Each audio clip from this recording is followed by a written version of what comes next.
In short, the statement that we have given here today as descendants of Koitalel point to the fact that there were enormous losses of very high quantity. I have stated in the statement that the cattle that were confiscated were more than 2,000 that were taken, and even the sheep and goats, all of them are worth around 3 billion when we quantify. And when we look at the time that has been lost and all that time, if we factor inflation, that's why we are talking about a compensation of up to 150 billion Kenya shillings.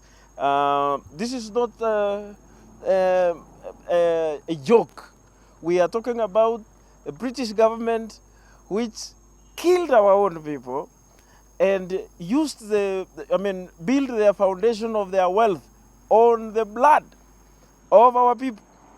We have multinationals here owning very big companies around.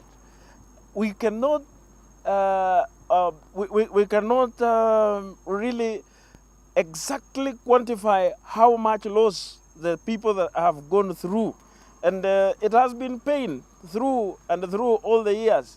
And on top of that, in the statement we have talked about our people who were incarcerated, taken to prison without trial.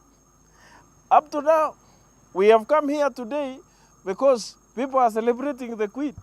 We are not sure whether to celebrate her life because we did not hear a statement from her condemning what her grandfather did and also what they did.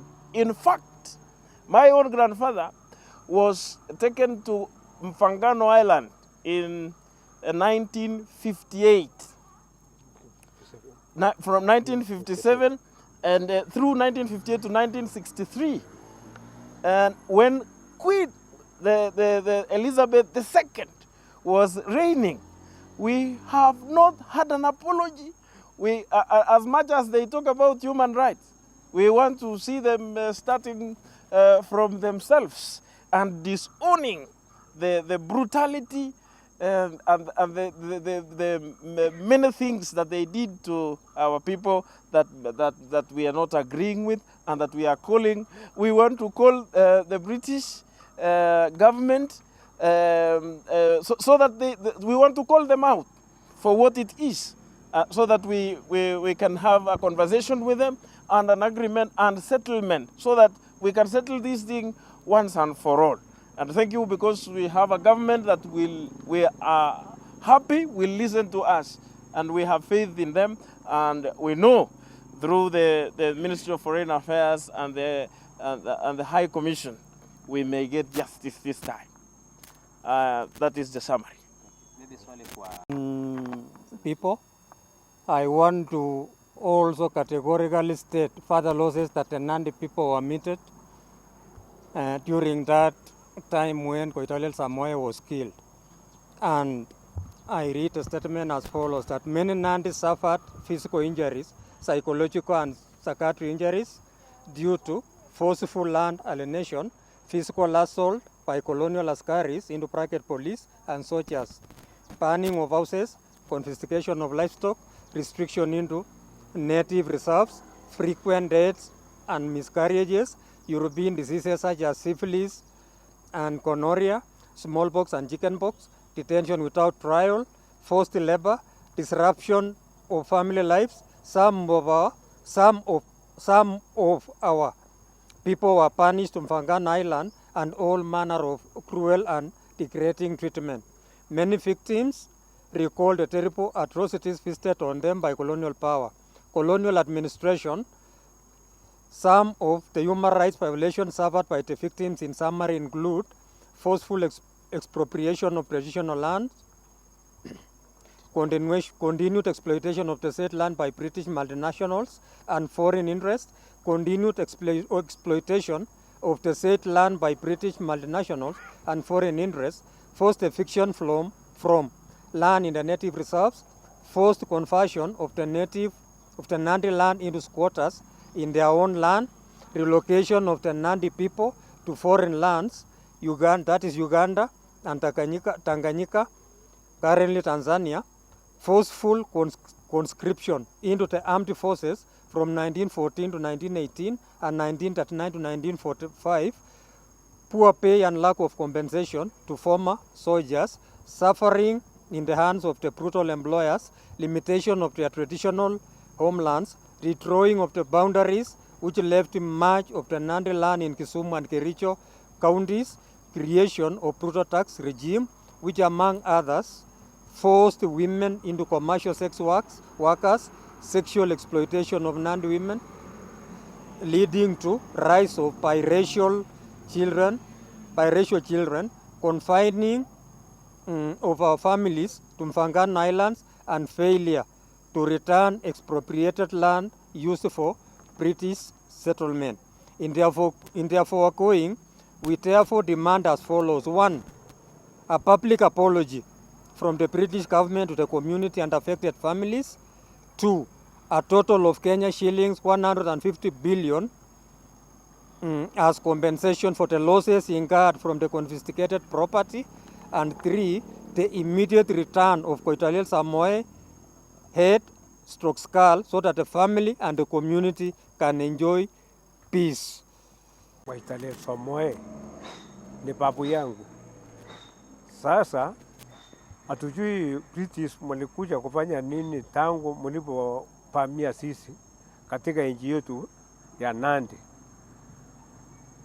ambao mlipamia sisi kwa muda miaka 10 kadhaa, ambaye tulipamiwa tukachukuliwa kila kitu, hata nyumba ilichomwa na kila kitu, na iliendelea hivyo hivyo, na tusijui sasa kitu gani ilikuwa inatakika kwa uvamizi kutoka Uingereza mpaka Nandi hapa, ilikuwa kitu gani? Na mwishowe walisema wacha tukuje tupatane. Kumbe mapatano hiyo ilikuwa tu ni mambo tu ya ambaye ni isiyoeleweka. Kumbe ilikuwa nataka tu ili grandpa atoke, ile kiongozi wa Nandi ambaye ilikuwa naongoza, mlikuwa nataka wakati huo kolonia, nilikuwa nataka wakati huo itoke, alafu inaua. Na aliposema tutakuja patana, kitu gani sasa? Patana miaka 116 hivi mpaka wa leo acha tolewa. Kitu gani ungepewa kama tungepatana kitu wa kweli? Kitu gani British ngepatiwa sisi? Ng'ombe ilienda, watu walikufa, waliua watu, wakaendelea hivyo hivyo, tukateseka sisi ni watoto ambaye ni baba yetu tena walifunga katika kisiwa cha Lake Victoria, na wakafungwa bure bila kupelekwa kotini ili waseme vile kifungo ilikuwa namna gani, mpaka marehemu mbunge wa kwanza marehemu MJ Serone akapeleka kwa bunge, alafu baba zetu ikapunguliwa kule na hakupewa mashamba, na ilikuwa wakati huo ilikuwa kwa settlement scheme, lakini hawakupata. Sasa hata sisi hatukupata elimu kwa sababu tuliseteka, tuliteswa mpaka wa leo bado tunateseka. Tunaishi mahali ambaye pengine hata wengine wetu mkiona sisi kama namna hii tumetoka, tuseme tunatoka kwa ndani ya mtoro kwa sababu hatuna mahali pa kulala.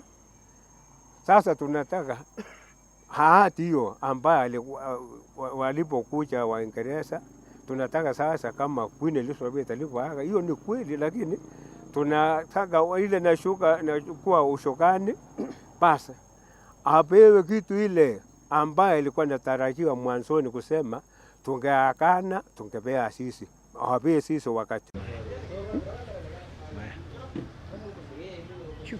Download hiyo story na run for sawa. Yes, ni hiyo moja ni moja hivi. Yote ni moja. Pekele kwinji. These are serious investment. Oh, good. It is now supposed to be supposed to. And then I don't know the car when you the ship itself. Good.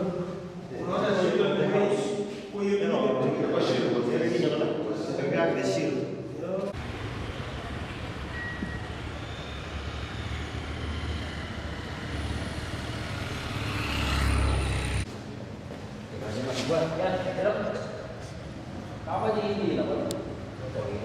Unajua nilikuwa namuuliza ni ngapi credit? 1000. So wale mwenye anapiga will not call back.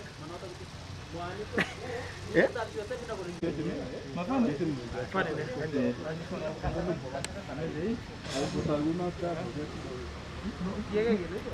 I